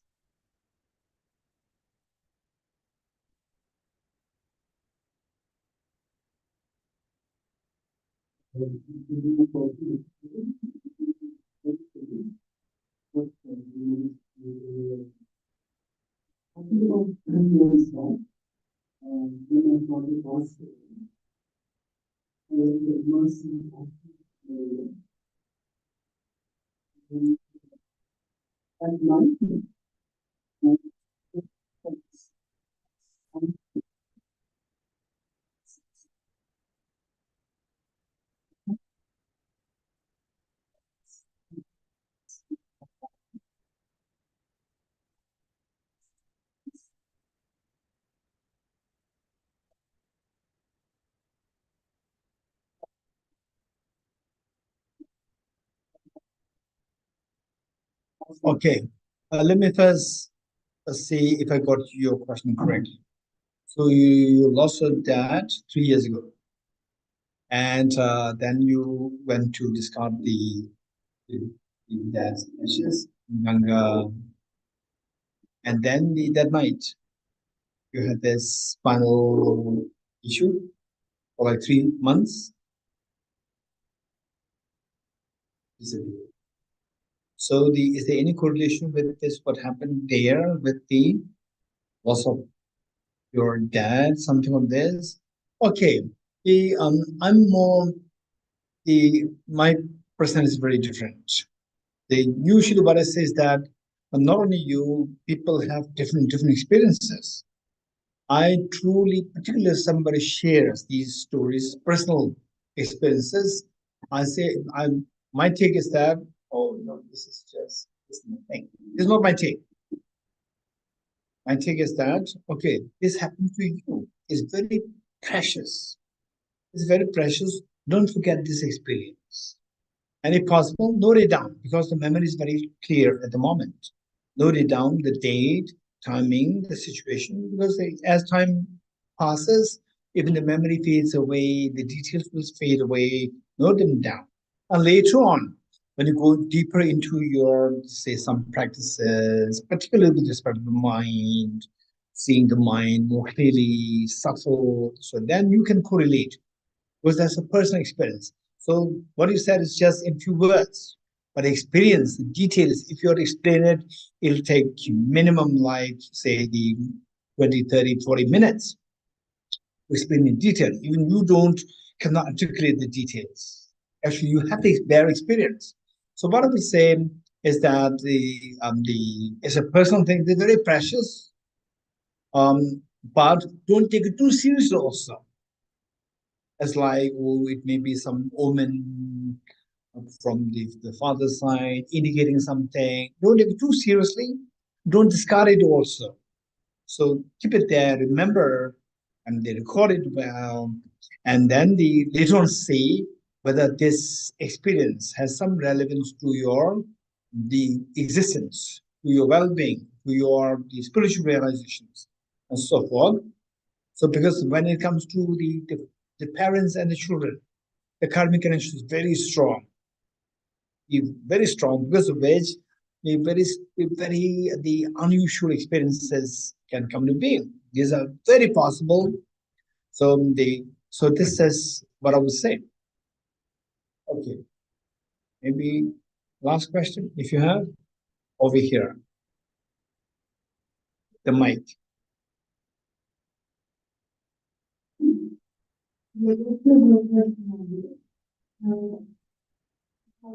Bringing in mind whether it's mental disorders or ADHD and schizophrenia or other disorders, how it works with the brain and the mind.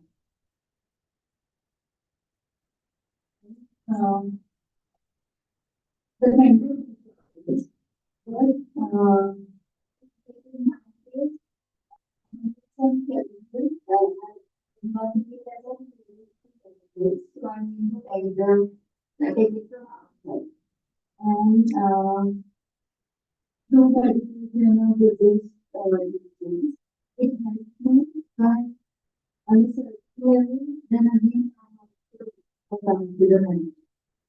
So how does it work? The pain in the mind. Okay, this is a good Like question. even in the autistic people, people who have it. What is ADHD? No, say it for fun. Uh, Attention deficit hyper disorder. Okay, so so how do we work the mind?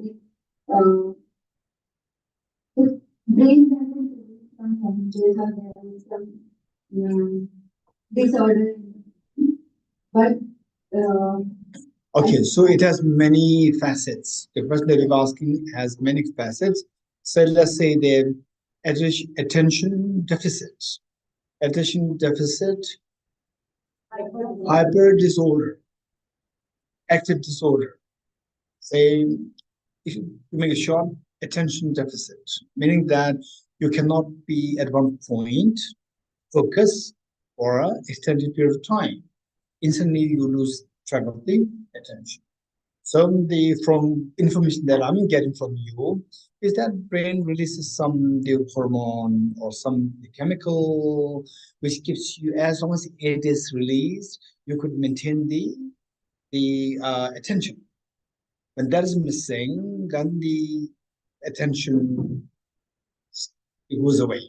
So you need additional the same chemical to be introduced from outside. Take it, injection, tablet, whatever, so that the brain gets it. Then the attention can be extended. Okay. So how does it work with the brain and the mind? So the thing is that, say when you get this medicine, when you get this medicine and then your attention is can be sustained, you can sustain the attention, which means that your mind has that capacity. Your mind has the capacity to maintain the attention.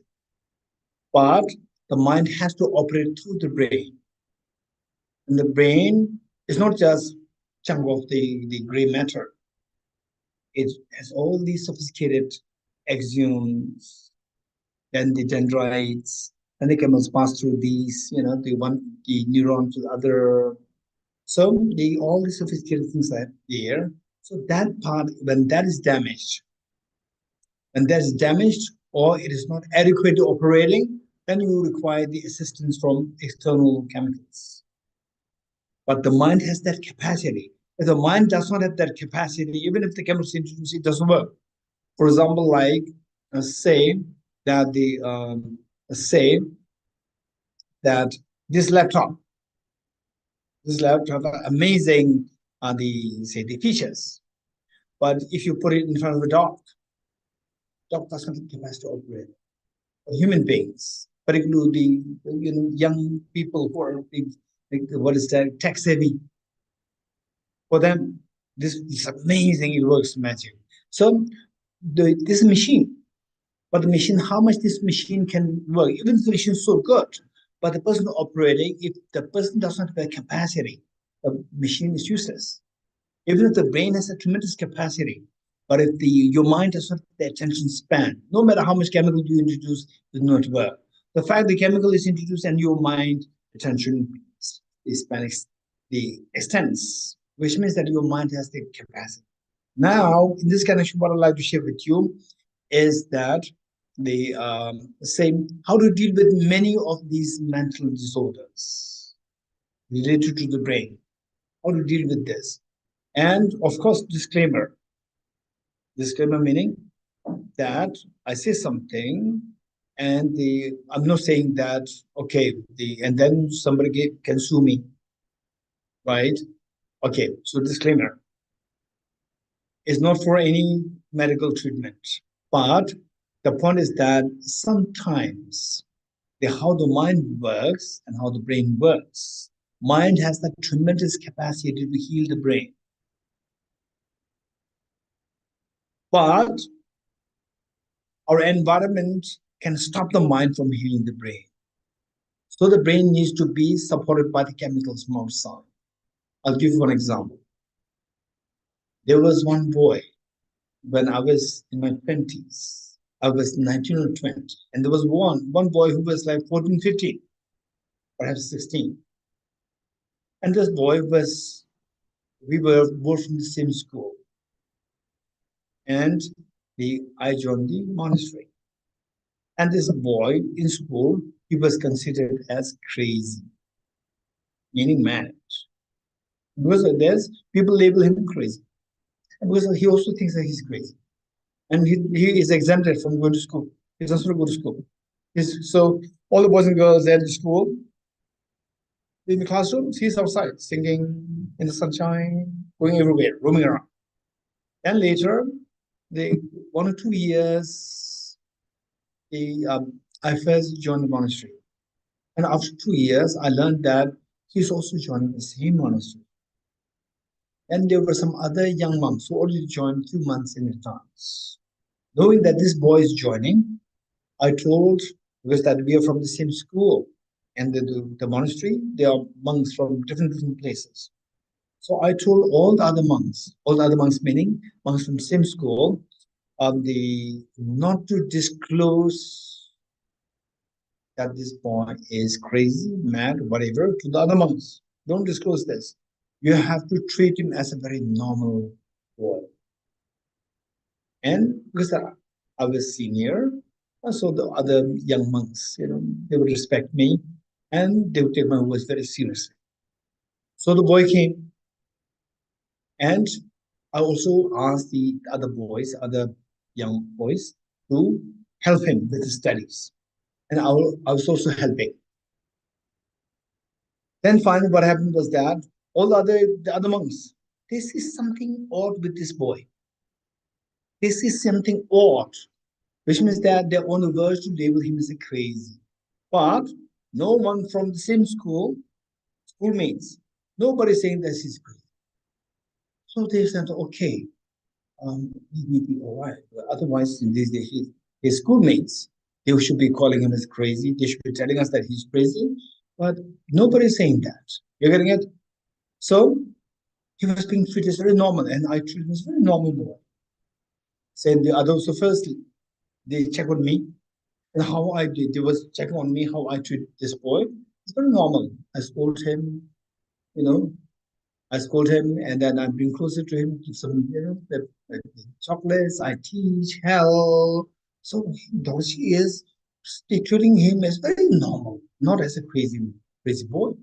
And all the other the same schoolmates, they were also treating him as a very normal boy. So other monks, they could see something wrong, but they could not give the label. You're getting it? Giving label is again a disease. It adds up to the disease. So after that, he was in the institute for 16 years. He completed 16-year studies. And later he became the religious instructor in a school. You're getting it? Who was once considered as a man. So therefore, what I'm saying is that the one drawback I personally would very confidently say of the Western medicine is that they give labels. They give labels. And of course, some labels can be very helpful, but it's not the case with all the labels. Sometimes our mind has the capacity to heal the brain. Without labels, our mind can heal. And if you give labels, I'm sick. What is that? ADH, and then you look for the exemptions, right? Somebody says, oh, I have this problem, right? So I cannot pay attention because I have this problem. So in a way, you say labeling just harms us because our mind can heal the brain slowly, not quickly. Yesterday we talked about anxiety and how Yes. so I understood that the good news It's not the yeah, best. but whatever you said, Say any sensible, any sensible teacher, any sensible tradition can teach that.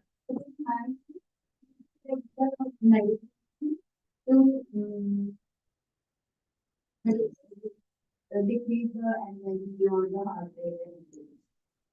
So for me,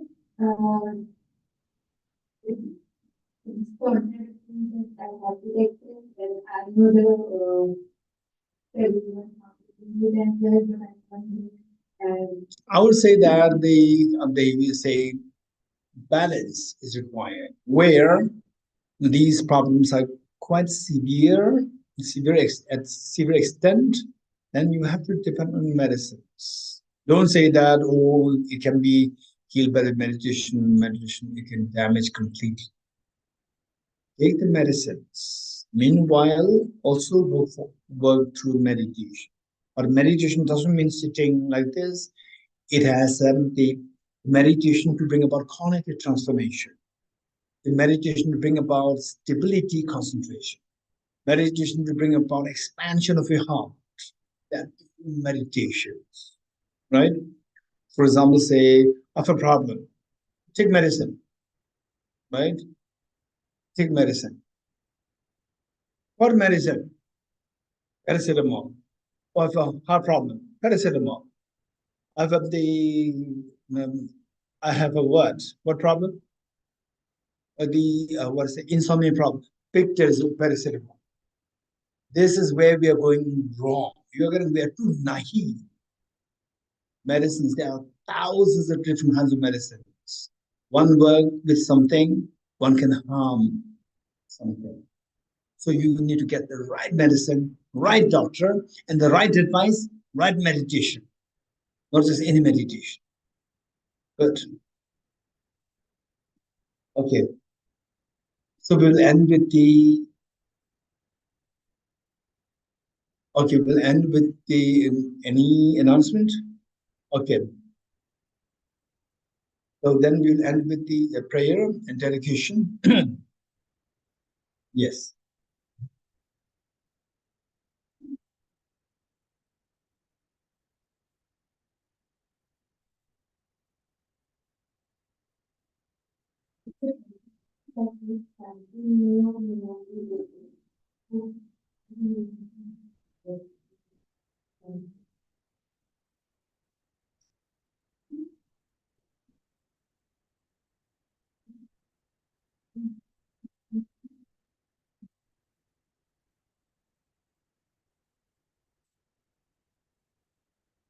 Okay.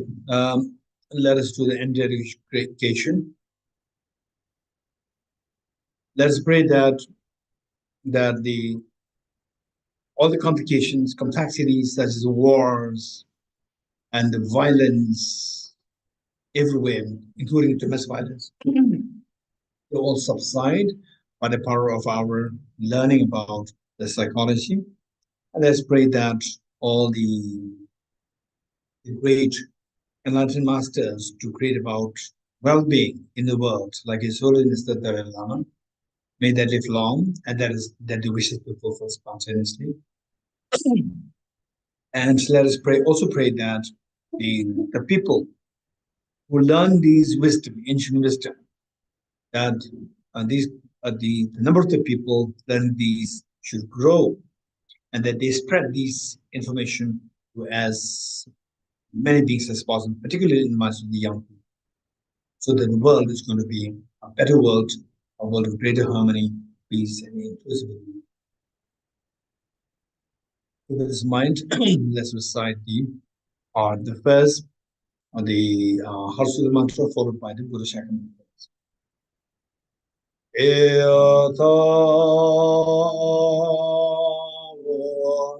gate gate paragate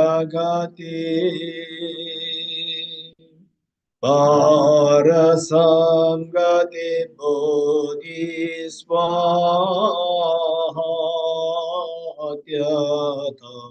Om Gate Gate Paragate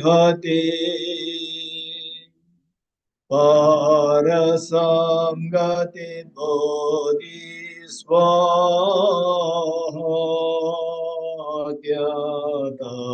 Om Gati Gati Paragati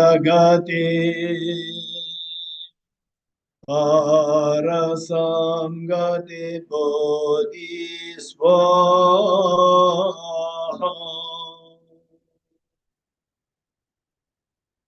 Now we recite, I will send the Buddha's praise followed by the Buddha's mantra.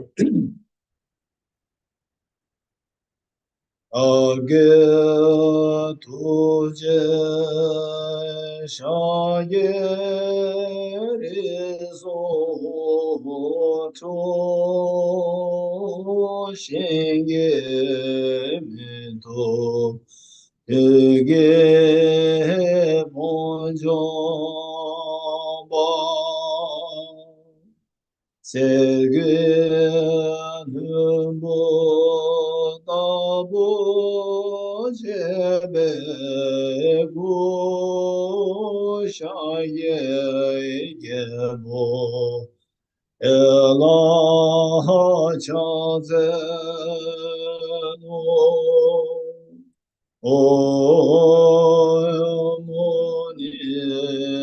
무니 Mahamuna Swaha Om Muni Muni Mahamuna Swaha Om Muni Muni Mahamuna Swaha Om Muni Muni Mahamuna Swaha Om Muni Muni Mahamuna Swaha Om Muni Muni Mahamuna Swaha.